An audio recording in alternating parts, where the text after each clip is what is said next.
Halo anak-anak, Assalamualaikum warahmatullahi wabarakatuh. Baik, sebelumnya perkenalkan dulu ya, nama Ibu Winarti. Jadi pada kesempatan kali ini, Ibu akan memberikan sebuah materi yaitu tentang sistem pernafasan pada manusia. Sudah siap buat belajarnya? Oke, sebelumnya siapkan buku dan alat tulisnya ya. Nah, jadi di sini Ibu kan akan membahas tentang alat pernafasan manusia. Kalian pasti sudah tahu kan, pasti semua makhluk hidup yang dinamakan makhluk hidup pasti mengalami apa itu sistem pernafasan. Nah, tapi pada kali ini Ibu akan membahas tentang sistem pernafasan pada manusia saja ya. Nah, jadi Ibu akan membahasnya itu. Kali sebelum melanjutkan ke materinya, Ibu mau tanya dulu nih, kalian tahu nggak apa itu bernafas? Iya, betul sekali. Jadi bernafas adalah proses memasukkan oksigen dan mengeluarkan karbon dioksida atau CO2. Iya, paham kan sampai sini? Iya, bagus sekali. Lalu kalian sudah tahu nggak sih organ apa saja yang termasuk ke dalam organ sistem pernafasan pada manusia? Baik, kalau belum paham, Ibu akan jelaskan ya. Simak videonya. Nah, jadi pertama kali saat kita menghirup udara, jadi si udara atau oksigen itu tidak langsung masuk ke paru-paru, tetapi masuk dulu ke hidung.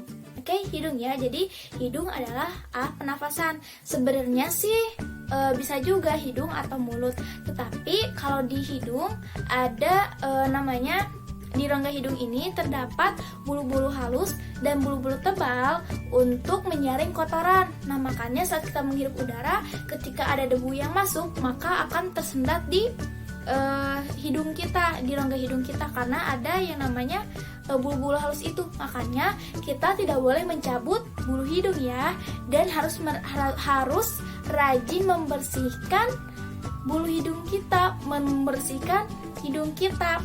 Nah, setelah ke hidung, masuklah ke faring, ya.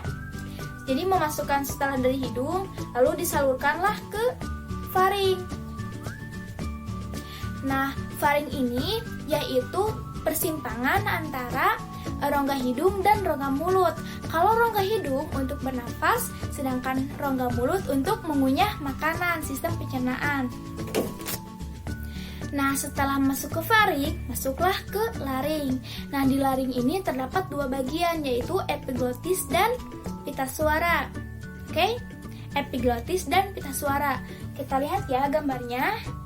Nah, yang dibulatin itu yang dinamakan dengan laring. Nah, anak-anak, epiglotis ini bisa membuka dan menutup. Saat kita makan, maka si epiglotis itu tanpa kita sadari akan menutup. Sedangkan saat kita berbicara, si epiglotis itu akan membuka. Nah, makanya kita saat makan tidak boleh sambil berbicara, takutnya tersedak. Siapa nih yang suka tersedak? Makanya kita tidak boleh makan sambil berbicara ya. Iya, pintar. Lalu ada yang namanya dengan pita suara. Nah, dari namanya aja kita sudah tahu pita suara. Jadi pita suara ini yaitu tempat keluarnya suara kita. Iya, pintar sekali. Sudah paham kan sampai sini? Coba biar kita ingat tadi masuk kemana? Pertama ke hidung, lalu faring, lalu laring. Nah, setelah ketiga ini lalu masuk ke trakea atau batang tenggorokan. Coba lihat laring setelah tadi hidung, faring, laring. Nah, jadi trakea yaitu trakea atau batang tenggorokan terdapat lapisan lendir. Ya, terlihat kan yang bulat-bulat itu lapisan lendir. Nah, dan jaringan yang disebut dengan silia yang berfungsi untuk menyaring kotoran yang tidak tersaring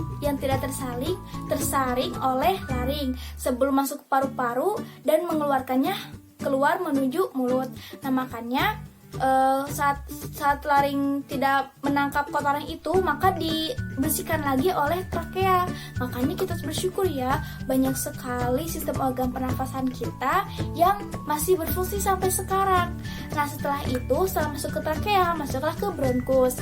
Nah, bronkus itu yaitu percabangan antara dari trakea yang menuju paru-paru kanan dan paru-paru kiri. Nah, makanya bronkus juga ada dua. Nah, seperti ini.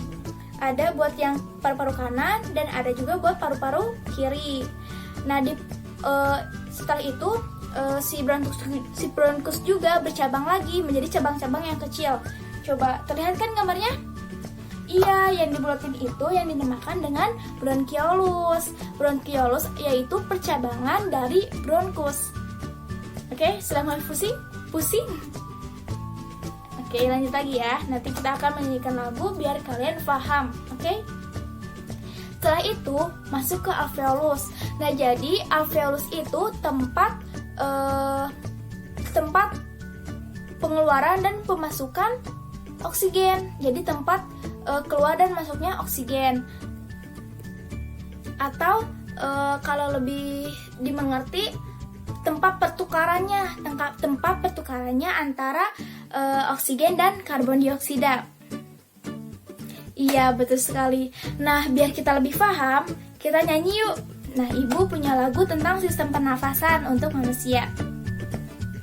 Nah, anak-anak, jadi sekarang Ibu akan membahas tentang proses pernafasan pada manusia. Nah, proses pernafasan pada manusia itu dibagi menjadi dua.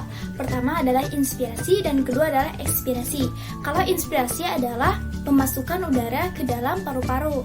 Nah, kita bayangkan saja ya, ini merupakan tubuh kita. Ya, bayangkan ini adalah tubuh kita dan Ibu adalah tumbuhan yang memberikan oksigen. Ya, tumbuhan yang memberikan oksigen karena oksigen itu didapatkan dari tumbuhan, makanya kita harus selalu merawat tumbuhan kita. Nah, oke, sudah terbayangkan ini adalah tubuh kita, lalu si dua ini adalah paru-paru kita, paru-paru kanan dan paru-paru kiri. Sedangkan ini adalah hidung kita. Nah, Ibu akan memberikan oksigen kepada hidungnya manusia. Coba lihat ya. Nah, lihat kan? Nah, sama. Jadi saat kita menarik udara atau oksigen ke dalam tubuh kita, maka si paru-paru itu akan mengembang. Nah, saat kita mengeluarkan karbon dioksida, maka si paru-paru ini akan kembali seperti semula. Jadi mengembang dan mengempis. Ngembang-ngempis gitu adalah sistem pernafasan inspirasi dan ekspirasi. Jadi in ke dalam, es keluar. Sudah paham sampai sini? Baik. Mungkin hanya sekian yang dapat bisa Ibu sampaikan. Mohon maaf bila banyak kesalahan. Wassalamualaikum warahmatullahi wabarakatuh.